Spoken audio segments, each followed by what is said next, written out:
Sebelum itu, marilah kita mulai pembelajaran hari ini dengan berdoa. Silakan ketua kelasnya untuk pimpin doanya. Siap berdoa.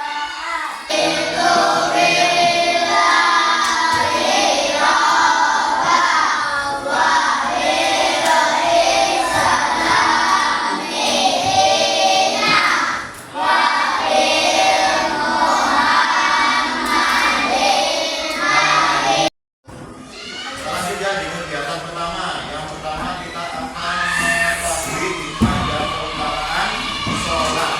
Yang kalian tahu apa kira-kira keutamaan atau manfaat kita kalau melaksanakan sholat? Satu, kalau kita melaksanakan sholat kira-kira apa yang kita dapatkan? Pahala. Terus yang kedua apa lagi? Rezeki yang berlimpah. Terus apa lagi? Masuk surga bisa jadi. Lanjutnya apa lagi? Kan udah tadi rezeki udah. Terus lanjutnya apa lagi? Ada yang lainnya? Ya, kalau tidak kita simpulkan ya. Di sini ada yang pertama, mencegah dari perbuatan mungkar. Apa itu mungkar? Mungkar adalah perbuatan yang merusak. Contohnya perbuatan mungkar seperti ada manusia yang suka merusak alam, ya, atau ada manusia yang suka ganggu atau tidak beragama dengan baik. Itulah orang-orang yang merusak. Yang merusak alam jelas merusak alam, jadinya bencana alam. Tapi orang yang nggak nurut sama agama, suka bohong, suka berdusta, apalagi syirik, sudah menyekutukan Allah, maka agama yang ia emban itu bisa jadi rusak karena oleh oknum-oknum orang tersebut.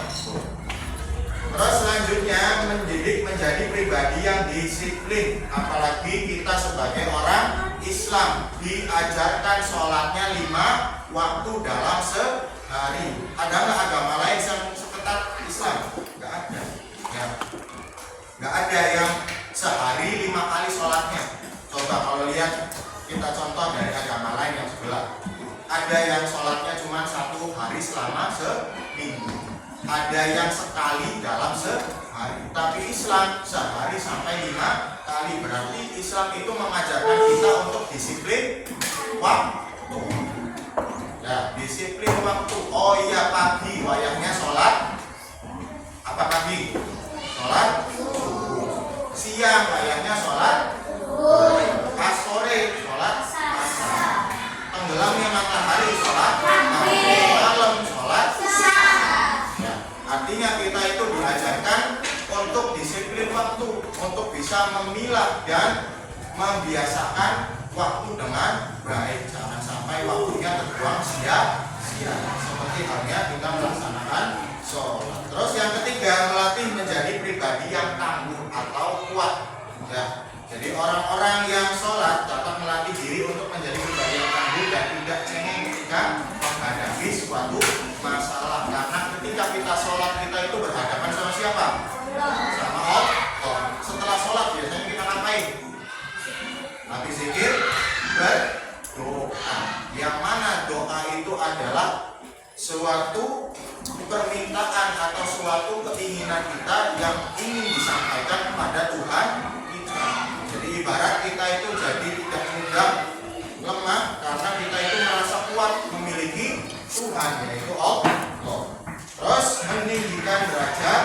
Selanjutnya membersihkan kesalahan dan dosa yang kasihan. Tadi ada yang bilang, Pak, dapat pahala, jelas sekali. Apalagi sholat wajib atau sholat fardu yang 5 waktu. Kalau kita melaksanakannya kita dapat pahala. Kalau kita tinggalkan dapat dosa. Makanya disebut sholat wajib atau sholat fardu, karena kita wajib melaksanakannya. Kalau kita tinggalkan maka mendapat dosa.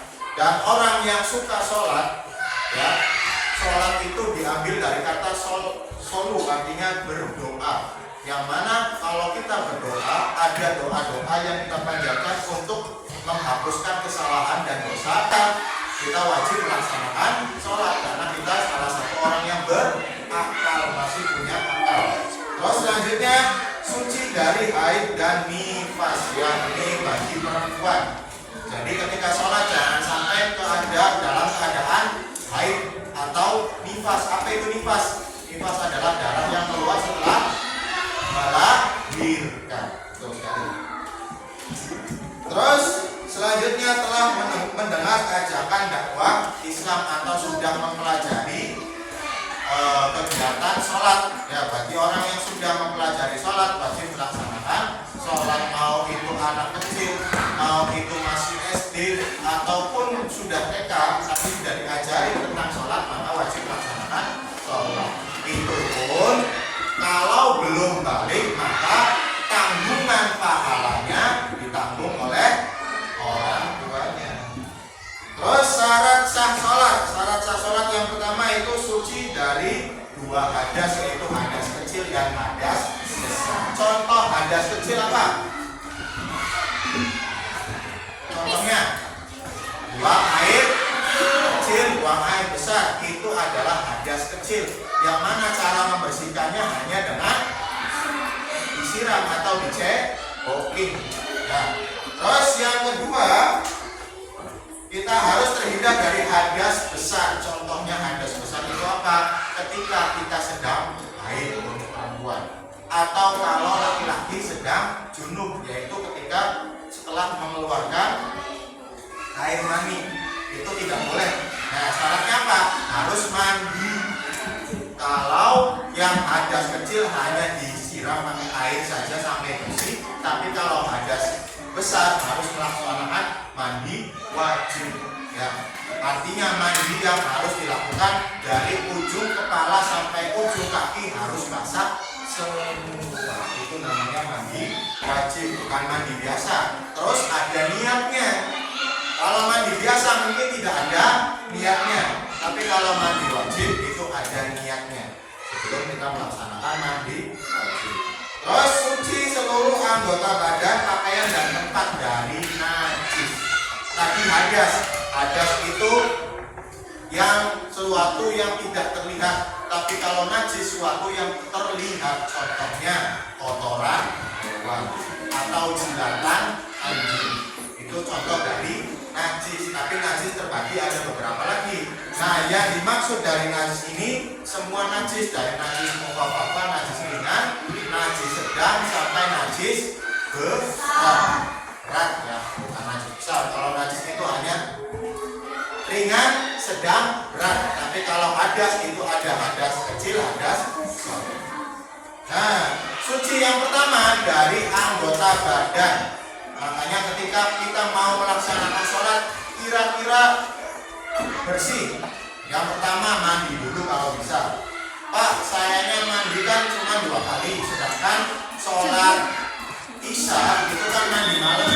Sholat yang dilakukan pada malam hari, maka tidak usah mandi lagi, boleh ya, tapi dengan syarat badannya bersih dari najis. Jangan sampai pas sore maghribnya ketemu sama anjing, atau pas main atau pas lagi belajar setelah maghrib itu nginjek kotoran hewan.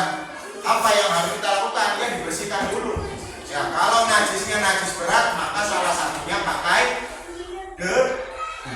membersihkannya, pakai air debu selama 7 kali basuhan. Tapi kalau sekedar najis ringan atau najis sedang, itu hanya disiram saja cukup.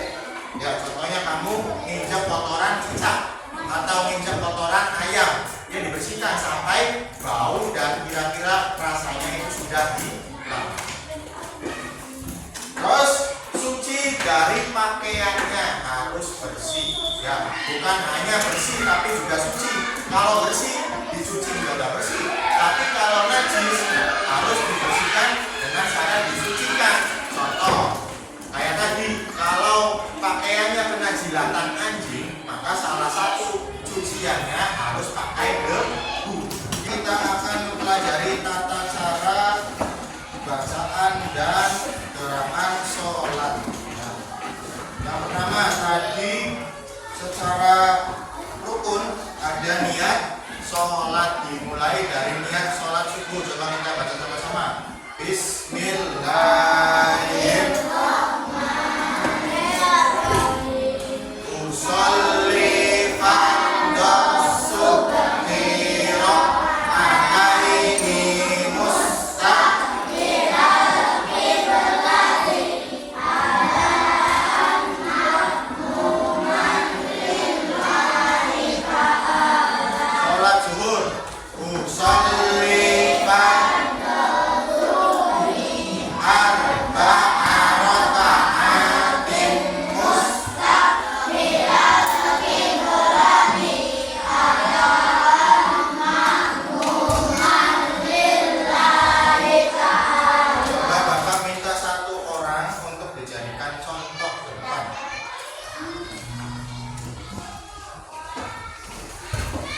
Coba Raya, sini.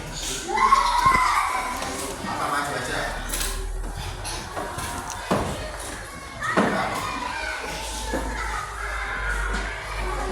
Kalian coba praktikkan gerakan takbiratul ihram. Tahu?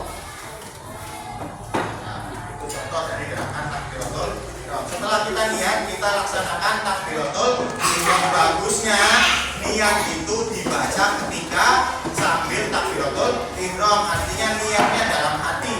Tapi karena kita dalam belajar, kita lafalkan dulu biar kita hafal. Nah, kemudian takbiratul ihram. Takbiratul ihram itu kira-kira untuk laki-laki telapak tangan tepat berada di telinga. Allah. Terus ketika nutup, yang nutup itu tangan kanan, bukan tangan kiri, jangan sampai ke kali. Nah, terus tidak usah terlalu tinggi, tidak usah juga terlalu bawah. Itu takbiratul ihram. Terus ruku, coba contohin ruku gimana? Ya, sunnahnya ruku itu ada kayak gininya. Tapi Pak, sayangnya nggak kayak gini, boleh nggak? Apa-apa, karena itu sunnah. Sunnah itu tidak wajib. Wajibnya ya gerakannya kayak gini kan, yaitu menyejajarkan punggung, membuat siku. Ya, kayak gini tadi coba-cobain. Ya, ini lurus, ini juga lurus. Jangan sampai kayak orang duduk. Ya, itu salah. Atau karena sedang males, atau karena sedang mainan kayak gini. Nggak boleh, karena kita nempel telapak tangannya di lutut. Nah, terima kasih. Nah, ketika takbiratul ihram, sunnahnya kita membaca iftitah. Coba kita baca iftitah bersama. Allahu Akbar kabira.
Nama saya Rafa dari kelas 5 SDN 1 Muara.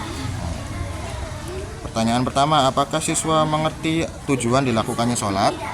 Mendekatkan diri kepada Allah. Ya, mendekatkan diri pada Allah. Yang kedua, apa yang didapat ketika kalian sholat zuhur berjamaah? Menambah pahala. Ya, menambah pahala. Terus yang terakhir, kendala apa saja yang kalian temui saat sholat zuhur berjamaah? Suka terganggu jika ada teman yang ngajak bercanda ketika sholat. Ya, betul. Oke, terima kasih Rafa. 3. Kenalkan, nama saya Salsa Mila, kelas 5 SD dari SDN 1 Muara. Oke, pertanyaan pertama, apakah siswa mengerti tujuan dilakukannya sholat? Menenangkan hati. Ya, menenangkan hati. Pertanyaan kedua, apa yang didapat ketika kalian sholat zuhur berjamaah? Menjadi manusia yang bertakwa. Kendala apa saja yang kalian temui saat sholat zuhur berjamaah? Ketika terhalang oleh kegiatan sekolah yang sibuk. Ya, betul sekali. Oke, terima kasih Salsa.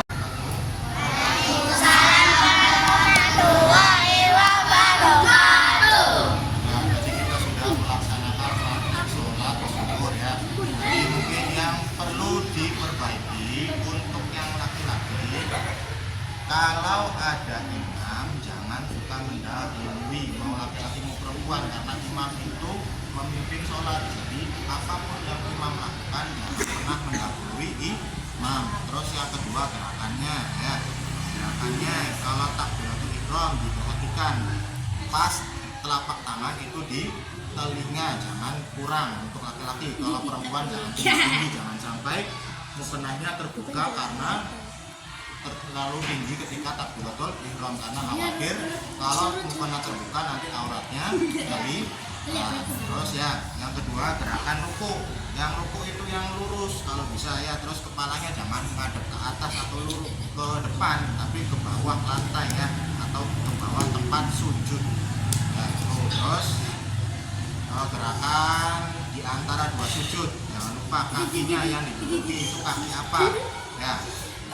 Tuh. Terus sama bacaan yang belum hafal nanti biasakan untuk menghafal ya.